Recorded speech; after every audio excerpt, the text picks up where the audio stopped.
మీ పిల్లల డాక్టర్ కళ డబ్బు వల్ల ఆగిపోవద్దు. కేవలం 18 లక్షల నుంచి MBBS విదేశాల్లో.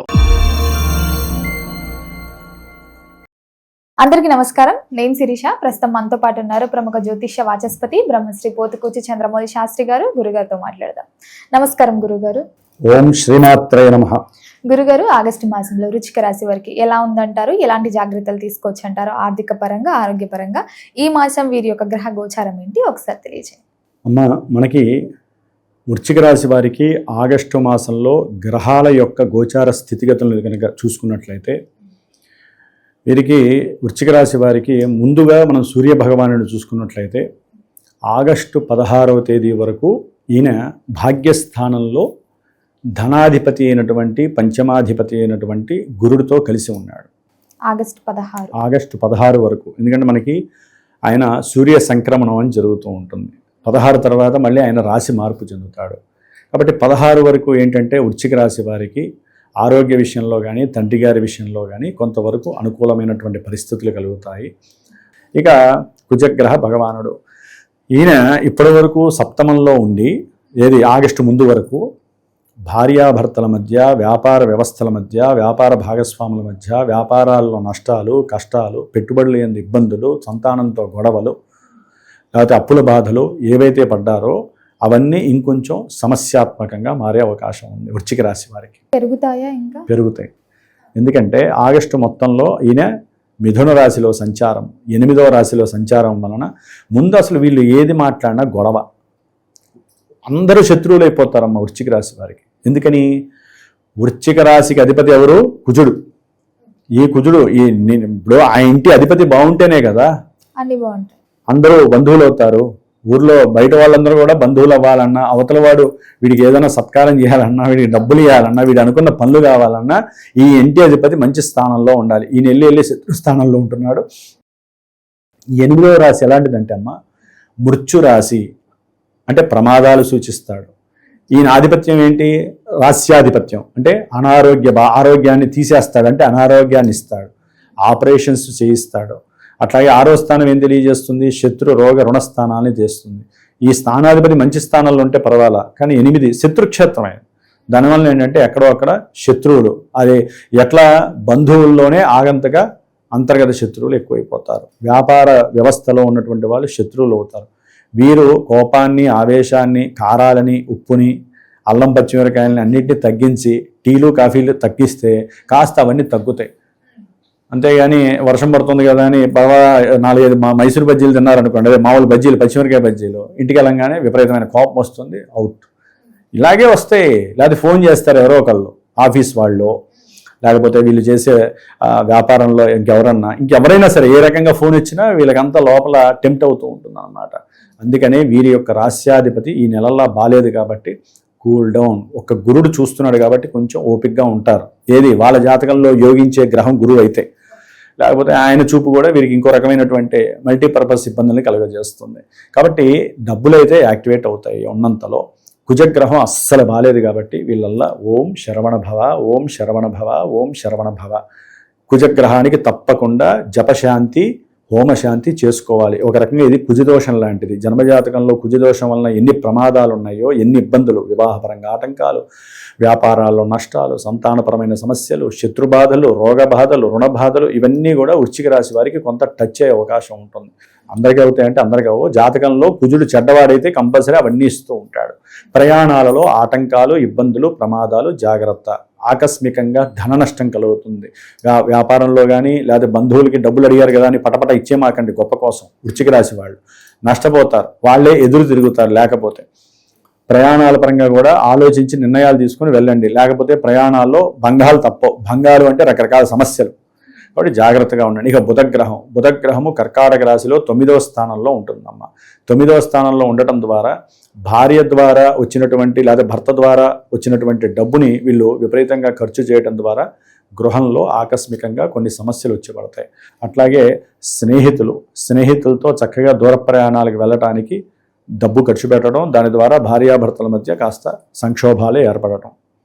బుధగ్రహం అక్కడ ఉండటం ద్వారా ఎక్కువ ప్రయాణాలు ఎక్కువ జరుగుతూ ఉంటాయి. ఆకస్మికంగా వెళ్తూ ఉంటారు. ఫ్రెండ్స్తో ఎంజాయ్మెంట్ కోసం వెళ్తూ ఉంటారు. లేకపోతే సంతానం కోసం దూర ప్రాంతాలకు వెళ్ళి హ్యాపీగా సంతానం ఇంట్లో అంటే వాళ్ళ ఇంట్లో ఏదో ఒక శుభకార్యం జరిగిందనుకోండి, శ్రావణ మాసం పూజలో లేదా గృహప్రవేశాలు, చక్కగా ఆనందంగా ఉండేటటువంటి పరిస్థితి, ఇవన్నీ సడన్గా జరుగుతూ ఉంటాయి అమ్మ. ఆర్థికంగా కూడా మంచి లాభస్థితి. అసలు వృశ్చిక రాశి వారికి బుధగురులు కలిశారంటే అమ్మ, వీళ్ళ తెలివితేటలు, వీళ్ళు ఏదంటే అది మనసులో మాట కూడా అవతల వ్యక్తికి చక్కగా తీయగా వెళ్తుంది. అరే వీడు మంచి నాలెడ్జ్ ఫెరవలా అని వీళ్ళకి మంచి గుర్తింపు లభిస్తుంది. దాని ద్వారా రూపాయి ఇచ్చేవాడు ఇంకో ₹2 ఇచ్చే అవకాశం, వ్యాపారాల్లో మంచిగా కలిసి వస్తుంది. కాబట్టి బుధగ్రహం వలన ఈ విధంగా. ఇక శుక్రుడు, ఈయన నీచ స్థితిని పొంది ఉంటాడు. భార్యాభర్తల మధ్య కోర్టు సమస్యలు కంపల్సరీ వచ్చే అవకాశాలు ఉంటాయి, జాగ్రత్తగా ఉండాలి. వృశ్చిక రాశి వారికి సప్తమాధిపతి, అంటే ఒక రకంగా చెప్పాలంటే బయట వాళ్ళతో కూడా వీళ్ళు జాగ్రత్తగా ఉండాలి. అంటే బయట వాళ్ళు అంటే ఏంటి, వ్యాపార పరంగా ఎవరైనా వ్యాపారం చేస్తున్నారు, స్త్రీలు వస్తారు, ఎవరైనా లేకపోతే పురుషులు వస్తారు, వాళ్ళతో జాగ్రత్తగా మాట్లాడకపోతే కోర్టు దాకా వెళ్లాల్సి వస్తుంది. కాబట్టి వీళ్ళు చూసే దృష్టి కానీ, వీళ్ళ యొక్క ఆలోచన కానీ, మాట్లాడే తీరు కానీ, ఇటు ఇంట్లో భార్యతో కానీ లేకపోతే కుటుంబంలో వ్యక్తులతో కానీ, ముఖ్యంగా స్త్రీలతో జాగ్రత్తగా లేకపోతే కోర్టు సమస్యలు, అనవసరమైన గొడవలు, ముఖ్యంగా ఫ్రెండ్స్ ఎవరైతే ఉంటారో స్త్రీలు, వారు డబ్బులు తీసుకొని మోసం చేసే అవకాశం ఉంటుంది. స్త్రీల పరంగా ఎక్కువగా సమస్యలు వచ్చే వాళ్ళలో వృశ్చిక రాశి వాళ్ళకి, మగవాళ్ళకి ఎక్కువగా సమస్యలు వస్తాయన్న. స్త్రీలకైతే కనుక అనారోగ్య సమస్యలు, మెన్సెస్ ప్రాబ్లమ్స్ ఇలాంటివి జరగడానికి ఎక్కువ అవకాశాలు ఉంటాయి. అందరికీ ముఖ్యంగా స్త్రీ పురుషుల్లో పెట్టుబడి ఎవరైతే పెడతారో లాభం వస్తుందని, లాభం రాకపోగా నష్టాలు ఎక్కువ అవకాశము, దాని పరంగా కొంతమంది కోర్టులకు వెళ్ళే సమస్యలు, ఇన్ని రకాల సమస్యలు ఉంటాయన్న. అట్లాగే తండ్రి గారి నుంచి కానీ, ఉద్యోగ వ్యవస్థల నుంచి కానీ ఏదైనా ఆర్థికంగా లాభం రావాలి అనుకున్నా కూడా కొంతవరకు లాభాలు వస్తాయి.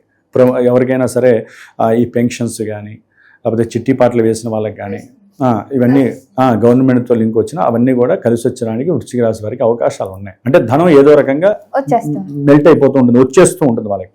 సరే వచ్చింది నిలబడుతుందా అంటే వాళ్ళు చర్రాశుల్లో ఉన్నారు, అలా వెళ్ళిపోతుంది. ఏదో ఒకటి గృహంలో ఖర్చులు లేకపోతే వాహనాల పరంగా ఏదో ఒక ఖర్చు వచ్చి అయితే పడుతుందమ్మా. లేకపోతే చలానాలు ఉంటాయి గవర్నమెంట్ పరంగా, బండ్ల మీద, ఇళ్ళ మీద, ఇళ్ళకి కూడా కడుతూ ఉంటారుగా ప్రాపర్టీ ట్యాక్స్, ఇలా డబ్బు వస్తుందో లేదో అలా వెళ్ళిపోతూ ఉంటుంది.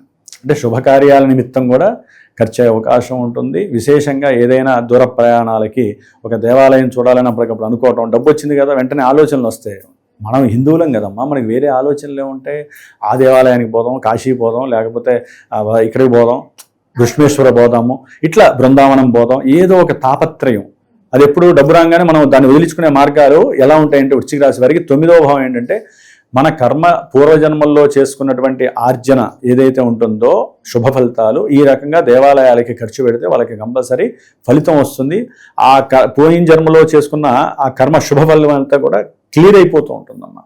ఎవరికైనా సరే గుర్తుపెట్టుకోవాలి, మనం చేసే పూజల వలన, మనం ఆరాధించే దేవుడి వలన, మనం వెళ్ళే నదీ స్నానాలు, దేవతల దర్శనాలు, అవతల వాళ్ళని గౌరవించడం, అవతల వాళ్ళకి దానాలు చేయడం, హోమాలు వీటి వలన ఏమవుతుందంటే అమ్మ, పూర్వజన్మలో తెచ్చుకున్నటువంటి కొన్ని కర్మ ఫలితాలు ఉంటాయి, అంటే శుభకర్మ ఫలితాలు, అవన్నీ లెవెల్ అయితేనే మనకి మోక్షం వస్తుంది. అందుకని తొందరగా అందరికీ మోక్ష సాధన రాదు. ఎందుకంటే పట్టుకుంటాం కదా డబ్బుని, డబ్బు డబ్బు డబ్బు డబ్బు పెద్ద జబ్బులా తయారవుతుంది, వదలబుద్ధి కాదు. కాబట్టి తప్పదు. అందుకని డబ్బు రాగానే కొంతమందికి ఆలోచన వస్తుంది, వాళ్ళు గొప్పవాళ్ళు నా దృష్టిలో. దేవాలయాలకు వెళ్ళారు అంటే వాళ్ళకి కలిసి రావడం కోసం వెళ్ళరమ్మా, మనసు ఆ పూర్వజన్మలోది వాసన అలా టచ్ చేస్తున్నారే, వెళ్ళిపోరా, డబ్బులు కవర్ చేసుకో, ఎంతో కొంత మోక్షం వస్తుంది. లేదా మీ వంశంలో వాళ్ళకి మంచి మంచి శుభాలు జరుగుతాయి. ఒక దేవాలయానికి రాగానే కొంతమందికి ఉద్యోగాలు రావడం, ఒక హోమం చేయగానే కొంతమందికి పెళ్ళిళ్ళు అయిపోవడం. ఎందుకవుతాయి? దోషాలు వెళ్ళిపోతే, కర్మలు లెవెల్ అయిపోతే, వెంటనే వీళ్ళకి ఇప్పుడు ఈ కర్మలో వీళ్ళు ఇవి చేసుకున్నారు కాబట్టి వెంటనే భూమి అయిపోతుంది ఆ వ్యవహారం అంతా. అంత యోగాలు ఉంటాయమ్మా, అది చాలామందికి తెలియదు. కాబట్టి వృశ్చిక రాశి వారికి ఆగస్టు 17 తర్వాత కూడా సూర్య భగవానుడు తన యొక్క స్వక్షేత్రంలోకి మూల త్రికోణ రాశిలోకి రాగానే, అంతకుముందు ఎవరైతే ఉద్యోగాలు పోగొట్టుకుని ఉన్నారో, బాధపడుతున్నారో, అరే ఆర్థికంగా ఈఎంఐలు కట్టాలి అంటే, భాగ్యపరంగా ఏదో రకంగా రన్నింగ్ అవుతుంది, గృహంలో ఖర్చులు విపరీతంగా ఉంటాయి, ఏదో రకంగా ఉన్నవి కరగబెట్టుకుంటూ ఉంటారు, దాచుకున్నవి వెళ్తూ ఉంటాయి, ఆర్థికంగా భయపడాల్సిన అవసరం లేదు వీళ్ళు. కానీ ఉద్యోగ విషయంలో కొంతమంది తొలగిపోయిన వాళ్ళు ఉంటారు, ఉద్యోగం రాక ఇబ్బంది పడే వాళ్ళు ఉంటారు, ఉద్యోగంలో డిస్మిస్ అయిన వాళ్ళు ఉంటారు. వాళ్ళందరికీ మళ్ళీ పునః ఆగమన ప్రాప్తిరస్తు అంటే మళ్ళీ చక్కగా ఆయన స్టాండ్ వేసి నిలబెడతాడు. అరే నీకు తిరుగులేదురా, నా ఇంట్లో నేను కూర్చున్నా, నా మూల త్రికోణంలో అని సూర్యుడు వెంటనే ఆశీర్వదిస్తాడు. అంతటి చక్కటి యోగం కలుగుతుంది. ఏది జన్మజాతకంలో దీనికి సంబంధించిన భావాలు యాక్టివేట్ అయ్యి దశలు అంతర్దశలు అనుకూలిస్తే సూర్యుడు ఇవ్వాల్సింది ఇచ్చేస్తాడు. కాబట్టి ఇంతవరకు కీర్తి, ప్రతిష్ట, గౌరవము, సన్మానాలు, గౌరవ పురస్కారాలు. ఒకటి కాదమ్మా, సూర్యుడు తన ఇంట్లో ముఖ్యంగా వృశ్చిక రాశి వారికి 10వ స్థానం కర్మస్థానంలో ఆయన స్థానంలో ఉండి వీరు ఏదైతే కోల్పోయారో అన్నీ ఇస్తాడు, ఏదైతే రావాలో అన్నీ వీరి దగ్గరికి చెప్పిస్తారు. చక్కటి కర్మ సాక్షిభూతుడే ఈయన పనిచేస్తూ ఉంటాడు. మరి గురుగారు ఈ మాసం అంతా ఇంకా బాగుండాలంటే ఎలాంటి పరిహారాలు చేసుకోవచ్చు అంటారు? ఏం లేదమ్మా, యాక్చువల్లీ వృశ్చిక రాశి వారికి రాహువు బాలేదు, శని బాలేదు, విద్యార్థులకి కొంచెం ఇబ్బందిగా ఉంటుంది, ప్రయాణాలందు సమస్య, తల్లి ఆరోగ్యం పట్ల జాగ్రత్తలు తీసుకోవాలి. దశమంలో కేతు ఉన్నాడు, ఒక రకంగా ఉన్నంతలో రవి కేతువుల వలన మంచి సిస్టమ్ ఆపరేట్ అవుతుంది. మీరు అడిగినట్లుగా వీరు ఎక్కువగా కుజుడికి, శుక్రుడికి, వీళ్ళిద్దరికీ జపాలు చేయించుకోవాలమ్మా. చేయించుకొని వాళ్ళిద్దరికి సంబంధించిన దానాలు ఇచ్చుకోవాలి, వీళ్ళిద్దరికి సంబంధించింది. ప్లస్ వీళ్ళు కోపంగా తగ్గాలంటే ఇందాక చెప్పినట్లుగా కొన్ని ఐటమ్స్ని తగ్గించుకొని తినటం మంచిది. ఆహార విషయాలలో ప్రయాణాలైన జాగ్రత్త. సుబ్రహ్మణ్యేశ్వర దేవాలయాలకు కానీ అర్ధనారీశ్వర దేవాలయాలకు వెళ్తే భార్యాభర్తల మధ్య సమస్య ఉండదు. దేవాలయాలపైన ఇంట్లో కూర్చొని సుబ్రహ్మణ్యేశ్వర స్వామికి సంబంధించిన అష్టోత్తరం కానీ అర్ధనారీశ్వర స్తోత్రం కానీ చదువుకోవాలి. నిత్యము దీపారాధన చేసుకోవటం, ఎరుపు బొట్టు మాత్రము స్త్రీలైనా పురుషులైనా ఈ కంపల్సరీ పెట్టుకోవాలమ్మా. ఎప్పుడైతే ఈ వృశ్చిక రాశికి అధిపతి అయినట్టు కుజుడు బాలేదో, బొట్టు పెట్టుకోకపోతే వాళ్ళకి ఎన్నో రకాలైనటువంటి సమస్యలు వస్తాయి, అనారోగ్య సమస్యలు, ప్రమాదాలు. బొట్టు వలన ఏంటంటే వచ్చేటటువంటి సమస్యలన్నీ కూడా కొంచెం డైవర్ట్ అయిపోతూ ఉంటాయి పక్కకి. ఏదైనా జన్మజాతకం అమ్మ, జన్మజాతకాన్ని ఈ సమయంలో మనకి కోర్టు సమస్యలు, అన్నదమ్ముల మధ్య విపరీతమైన గొడవలు, ఎప్పుడైతే ఇన్ని రకాల సమస్యలు, ఆపరేషన్స్ వస్తాయో జన్మజాతకాన్ని టచ్ చేయాలి. మనకి సమస్య తట్టుకోలేనప్పుడు వెంటనే జన్మజాతకాన్ని చూపించుకోవాలి.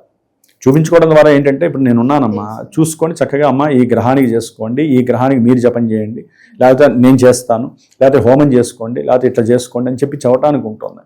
ఇక్కడున్నవే చెప్పాలంటే చాలా కష్టంగా ఉంటుంది. జన్మజాతకంలో వాళ్ళకు ఉన్నటువంటి ఇబ్బందికి తగ్గట్టుగా ఒక గ్రహం ఆపరేట్ అవుతూ ఉంటుంది. ఆ గ్రహాన్ని పట్టుకొని మనం ఏం చేయాలో అది చేయాలి. ఈ విధంగా జన్మజాతకాన్ని, గోచారాన్ని రెండు మిక్స్ చేసుకుంటూ ఎవరైతే ముందుకు వెళ్తూ ఉంటారో వారికి వచ్చినటువంటి ఇబ్బందులన్నీ తొలగిపోయి చక్కటి ఆయురారోగ్యాలు, అనుకున్నటువంటి అభీష్టము సిద్ధి జరగటము, ఓ 10 రూపాయలు ఖర్చైనా వాళ్ళకి అన్ని రకాలైనటువంటి గ్రహస్థితి అనుకూలంగా ఉండటానికి అవకాశం ఉంటుందమ్మా. మీరు అడిగినట్టుగా సుబ్రహ్మణ్యేశ్వరుణ్ణి ఎక్కువగా కవచాన్ని, స్తోత్రాన్ని, అష్టోత్తరాన్ని, జపాన్ని ఆచరించండి. చాలా వరకు 99.5% ఆయనే మీకు రక్షగా, కవచంగా ఉపయోగపడుతూ ఉంటాడు. గురుగారు మొత్తం మీద వృశ్చిక రాశి వారికి ఆగస్టు మాసంలో ఎలా ఉంది, ఎలాంటి జాగ్రత్తలు తీసుకోవాలో తెలియజేసినందుకు ధన్యవాదాలు. ఓం శరవణ భవాయ నమః.